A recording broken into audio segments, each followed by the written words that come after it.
बिस्मिल्लाहिर्रहमानिर्रहीम। आज के लेक्चर में हम बात करेंगे कंपाउंड्स एंड मालिक्यूल्स की।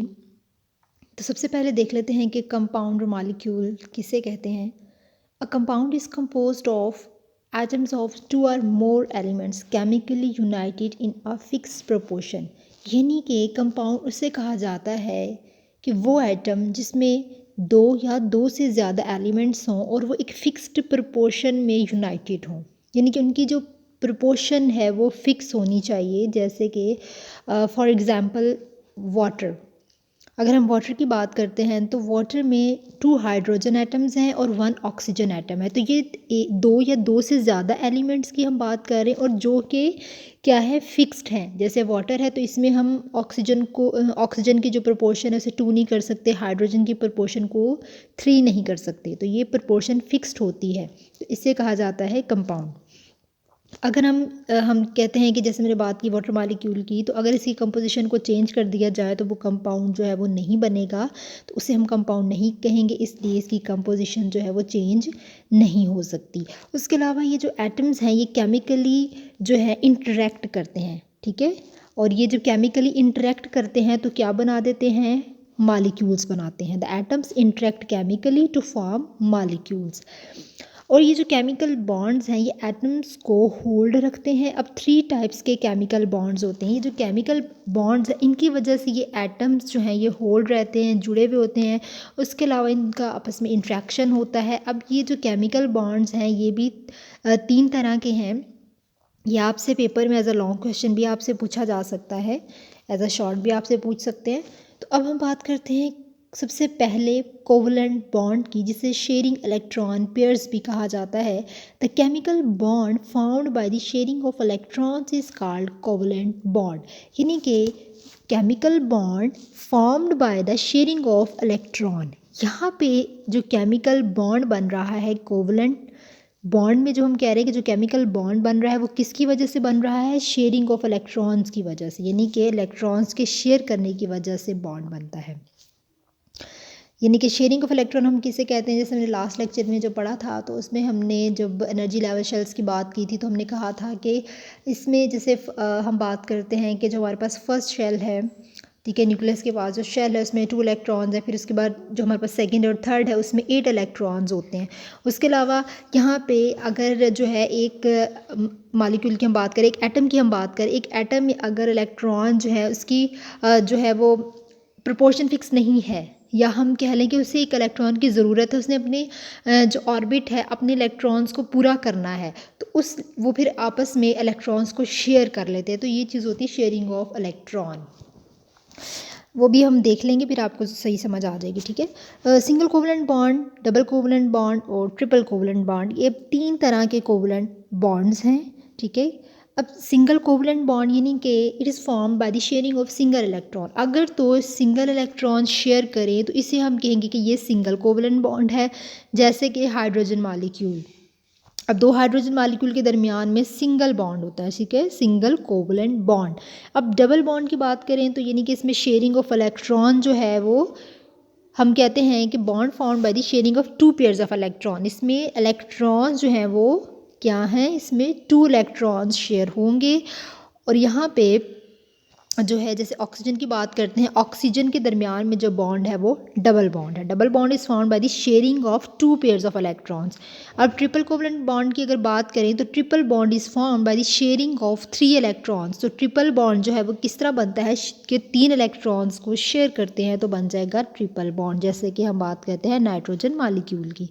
अब यहाँ पर बात करते हैं कि ये hydrogen, there can be 2 types of hydrogen bonds, ठीक है। यहाँ पे 2 टाइप्स के हो सकते हैं, जैसे कि नॉन पोलर कोवलेंट बॉन्ड और कोवलेंट बॉन्ड। ये बेसिकली कोवलेंट बॉन्ड ही है कि 2 तरह के हम बात करते हैं, कोवलेंट बॉन्ड हो सकते हैं, नॉन पोलर हो सकते हैं, पोलर हो सकते हैं। ये आपसे शॉर्ट क्वेश्चन में नॉन पोलर और पोलर का डिफरेंस पूछा जा सकता है।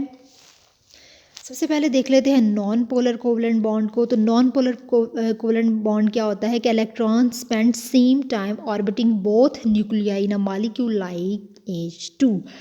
यानी कि इसमें जो इलेक्ट्रॉन्स हैं वो अपने ऑर्बिटिंग की हम बात करें, अपने ऑर्बिट में वो इक्वल टाइम स्पेंड करते हैं, ठीक है। अगर तो वो अपनी ऑर्बिट में बोथ जो हमारे पास मॉलिक्यूल हैं इक्वल टाइम स्पेंड कर रहे होंगे तो उनके जो चार्जेस हैं डिस्ट्रीब्यूशन, जो हम बात करें उनके चार्जेस की जो डिस्ट्रीब्यूशन है वो सिमेट्रिकल होगी, ठीक है। और इस तरह की जो बॉन्डिंग है उसे हम कहेंगे कि वो नॉन पोलर कोवलेंट बॉन्ड होगी, यानी कि इलेक्ट्रॉन सेम टाइम स्पेंड करेंगे दोनों ऑर्बिट्स में। जैसे कि हम हाइड्रोजन की बात कर रहे हैं इस मॉलिक्यूल की, तो इस तरह जब वो सेम टाइम स्पेंड करेंगे तो उनका जो चार्ज है उनकी जो डिस्ट्रीब्यूशन है वो सिमेट्रिकल होगी। तो इस तरह के जो बॉन्ड है उसे हम कहते हैं नॉन पोलर कोवलेंट बॉन्ड। सो दस the molecule is electrically balanced. तो इस तरह ये मॉलिक्यूल जो है वो बैलेंस्ड होगा। और यहाँ पे जो मॉलिक्यूल एज अ होल अगर बात करें तो वो न्यूट्रल है। अब बात करते हैं पोलर कोवलेंट बॉन्ड की। तो पोलर कोवलेंट बॉन्ड में क्या होता है कि जो इलेक्ट्रॉन है वो स्पेंड करते हैं more time orbiting the oxygen nucleus than the hydrogen nucleus in a water molecule.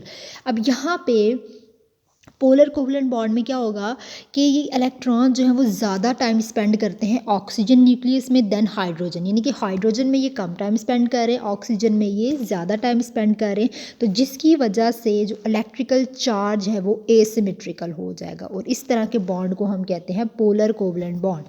अब जब और आपने एक चीज़ याद रखनी है कि जो जिसके पास जिसमें इलेक्ट्रॉन ज़्यादा टाइम स्पेंड करें उसके पास जो चार्ज है वो नेगेटिव होगा, जिसके पास कम टाइम स्पेंड करें उसके पास चार्ज पॉजिटिव होगा। तो यहाँ पर जो ऑक्सीजन है उसके पास चार्ज नेगेटिव होगा और जो हमारे पास हाइड्रोजन है उसके पास चार्ज पॉजिटिव होगा और entire molecule is electrically neutral.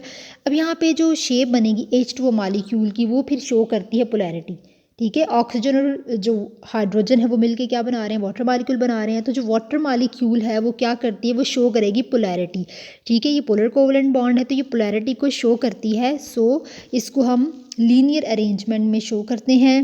The two hydrogen atoms at one end, एक हम कहते हैं कि दो हाइड्रोजन एटम्स जो हैं एक साइड पे हम कह रहे हैं हाइड्रोजन एटम एक साइड पे, दूसरा हाइड्रोजन एटम दूसरे साइड पे लगा हुआ है, वो दोनों एंड्स पे हाइड्रोजन एटम्स हैं और वो क्या बना रहे हैं, कि ट्रायंगल शेप बना रहे हैं, ठीक है। और इस शेप को हम कह रहे हैं this shape and polarity forms the hydrogen bond. तो इस तरह की शेप और पोलैरिटी जो है वो हाइड्रोजन बॉन्ड शो करती है।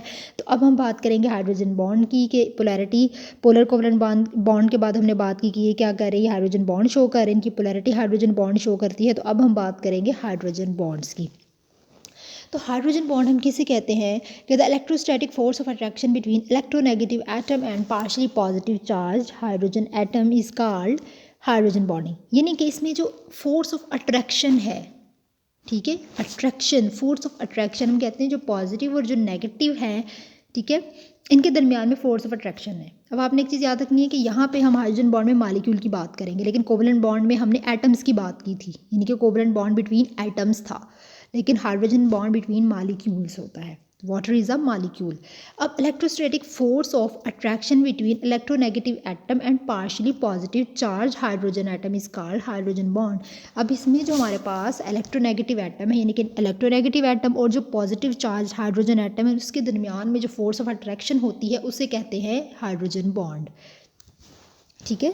क्या होता है कि ये पहले पढ़ लेते हैं फिर मैं आपको इस डायग्राम से समझाती हूँ कि जो हाइड्रोजन इलेक्ट्रॉन है वो अट्रैक्ट करता है toward one and other atom, ठीक है। जो हमारे पास हाइड्रोजन इलेक्ट्रॉन है वो दूसरे एटम की तरफ अट्रैक्ट करते हैं और फिर एक प्रोटॉन लीव कर देते हैं जिसके नतीजे में hydrogen atom gains a slight positive charge, ठीक है।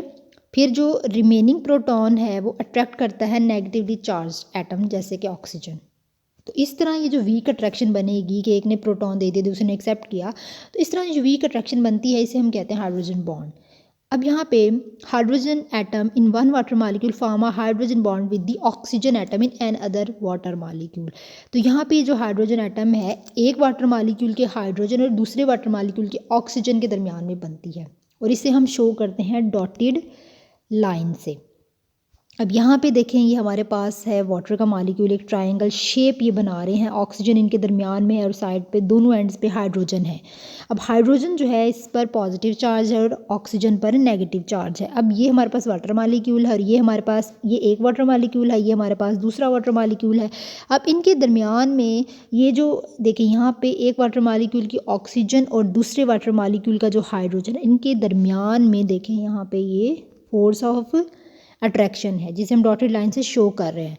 तो ये क्या हो गई, ये हाइड्रोजन बॉन्ड हो गया। ठीक है, तो अब हम बात करेंगे आयनिक बॉन्ड की, जिसे ऑपोजिट अट्रैक्ट भी बोलते हैं।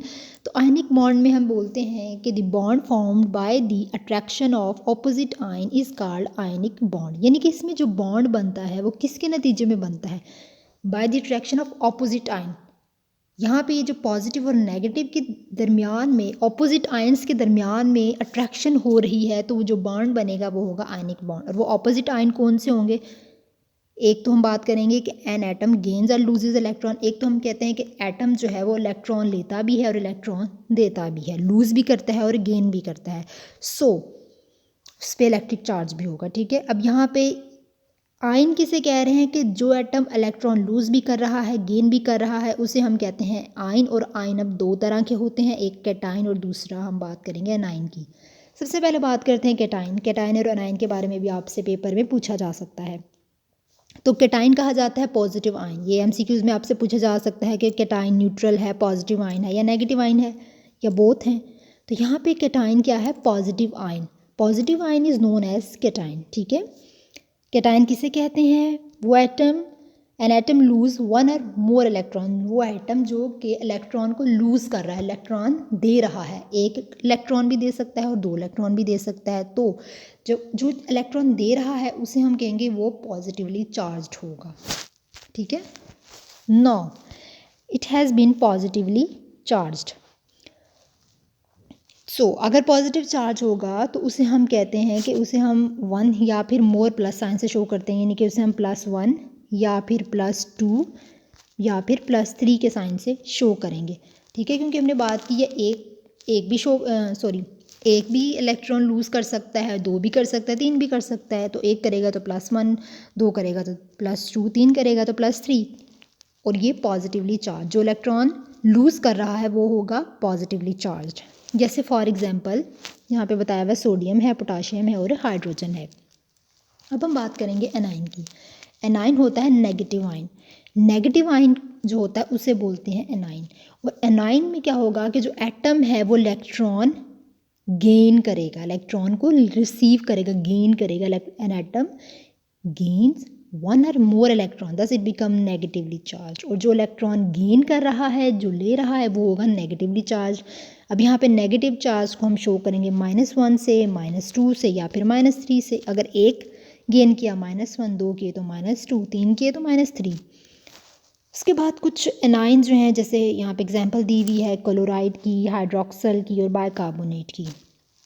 अब यहाँ पे एक और एग्जांपल है कि सोडियम एटम और जो क्लोरीन एटम कम टुगेदर, यानी कि NaCl, इसे टेबल साल्ट भी बोलते हैं। और ये अक्सर MCQs पूछा जाता है कि टेबल साल्ट, हम कहते हैं कि टेबल साल्ट क्या है, किसे टेबल साल्ट कहा जाता है, what is table salt. So NaCl is the table salt. So sodium chlorine atom है। तो अब यहाँ पे हमारे पास जो है सोडियम और क्लोरीन, ये क्या करेंगे, सोडियम एटम जो है वो इलेक्ट्रॉन डोनेट करेगा क्लोरीन एटम को। जब वो सोडियम एटम क्लोरीन एटम को इलेक्ट्रॉन डोनेट करता है तो उनके दरमियान में बैलेंस आ जाता है, प्रोटॉन और इलेक्ट्रॉन का दोनों एटम्स के दरमियान में बैलेंस आ जाता है।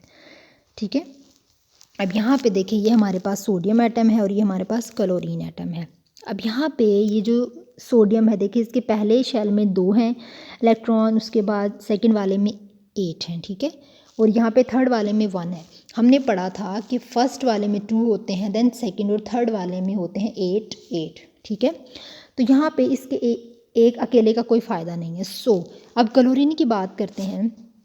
तो क्लोरीन की हम कहते हैं कि यहाँ पे फर्स्ट में 2 है, सेकंड में 8 है और थर्ड में इसके पास 7 है। सो ये अपना एक इलेक्ट्रॉन सोडियम इस क्लोरीन को डोनेट कर देता है। जब वो इसको डोनेट कर देता है तो इनके दरमियान में जो प्रोटॉन इलेक्ट्रॉन है वो बैलेंस हो जाएंगे। इनके दरमियान में जो इलेक्ट्रॉन चेंजेस है, इलेक्ट्रॉन्स हैं, वो आपस में जो इन्होंने डोनेट किया, सोडियम ने क्लोरीन को डोनेट किया, तो इससे वो बैलेंस्ड हो गया। सो अब हम कहते हैं कि जब ये कर देता है डोनेट, तो इनके दरमियान में हमने कहा आयनिक बॉन्ड, क्योंकि ये जो हमने ऑपोजिट आयन, इनके दरमियान में ये जो ऑपोजिट आयन के दरमियान में जो अट्रैक्शन है, जो बॉन्ड बनता है, उसे हम कहते हैं आयनिक बॉन्ड। तो अब यहाँ पे जो ऑपोजिट है, Na जो है सोडियम पे पॉजिटिव चार्ज है, क्लोरीन पे नेगेटिव है, तो इनके दरमियान में अब क्या होगा, इनके दरमियान में जो बॉन्ड होता है वो आयनिक बॉन्ड होगा। ठीक है, तो यहाँ पे यही एग्जांपल है आयनिक बॉन्ड की जो एक्सप्लेन की हुई है कि sodium atom is left with a net charge of +1 and the net charge of the chlorine atom is -1। कि सोडियम एटम ने एक इलेक्ट्रॉन दिया, सो इस पर +1 चार्ज आ गया। ठीक है, उसने लूज़ किया, और क्लोरीन ने गेन किया तो उस पर आ गया -1। तो इन दोनों के दरमियान में हम कह रहे हैं opposite charges attract each other and form the ionic bond. अब ये जो अपोजिट चार्जेस है एक दूसरे को अट्रैक्ट करते हैं और बना देते हैं आयनिक बॉन्ड। ठीक है, अब हमारे ये बॉन्ड्स वाला टॉपिक जो है ये कंप्लीट हो गया है। नेक्स्ट में हम एसिड बेस और बफर के बारे में पढ़ेंगे।